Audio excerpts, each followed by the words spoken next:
Thank you Well, very much. first, let me tell you, Ethiopians are crazy like all Africans. We're crazy people. We're people who are in total contradiction with our history. We fight with ourselves. And the reason for me is because we don't know our history.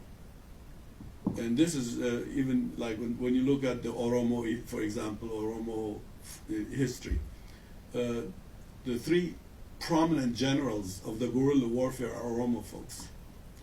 And yet, their history is not known by educated Ethiopians. Marxist Ethiopians who are against emperor do not know this history. In fact, they study guerrilla warfare in China, when in fact Mao talks about Ethiopian guerrilla warfare. You can tell how, it's ships at night.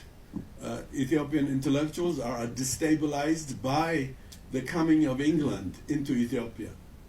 Because what you have to know, the last chapter of my film is how England destabilized Ethiopia, wanted to recolonize Ethiopia, and peasant Ethiopians had a shootout with the British. You don't know that? No Ethiopian knows that. The peasants were fighting the British when they were trying to recolonize Ethiopia.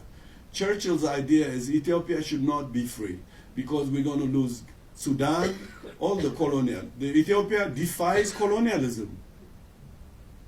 That's a very important symbolism. Ethiopia defies the idea of Africans cannot govern themselves. Arrogant history that traces back mythically even to Sheba and Solomon and all that stuff. So the Churchill group said, we don't want this narrative. All the soldiers who fought in Ethiopia should not take the disease back to their African countries. Nigerians, even Indians came to fight with the British. Many Indians died in the current war. More Indians. British were like 3-4 British for every 1,000 Africans. And so one thing I know is my father's generation understood colonialism because they knew fighting back historically. Not my generation. My generation only knew there is a feudalism in Ethiopia, there was no history, and we're going to take Ethiopia to a moon age called communism. Even for that, it didn't speak to the local people and it became a disaster. The left-wing Ethiopians became historyless. Okay? So that's what you have to know. But it doesn't mean we have finished that war. Present contemporary Ethiopians are confused. Why? They don't know their history. This is my contention. This is why I'm making this film, personally. Because it's the crux of the matter of Ethiopian transformation is this battle. We did not have the history of these warriors, barefoot Ethiopian warriors.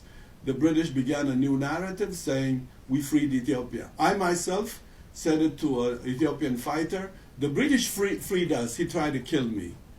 He says, I lost 7 brothers fighting the Italians. How in the hell would you even say the British freed me? Now, where is this narrative? There's more books about the British getting rid of Ethiopians. Not only that, they declared they took guerrilla warfare to Ethiopia.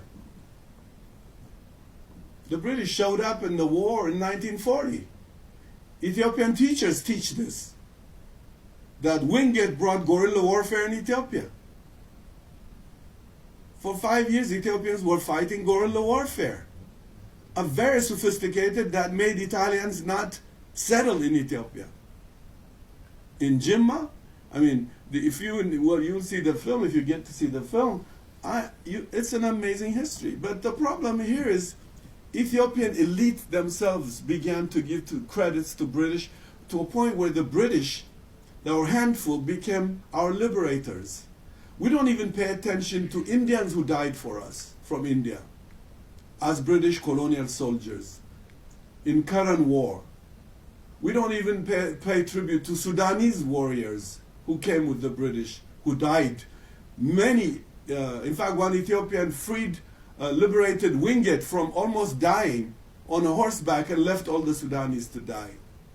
And then when the British write the history, they write liberating Ethiopians, a different narrative. And our teachers taught us that. Our emperor was a friend of the British. His great-grandson came to my editing room and he said, why are you criticizing the British? They were my grandfather's best friends. Well, I told him, you're right. They made him a king, good king.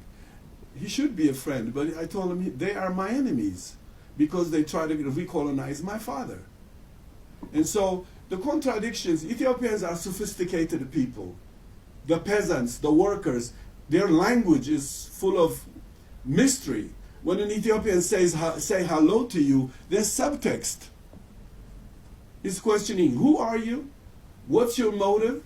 He's not just embracing her. Don't look at these modern Ethiopians that are completely think, like now in Ethiopia, if you're a white restaurant service, you can see how a few Europeans try to remove me and an Ethiopian filmmaker from a dinner table, say they need our table.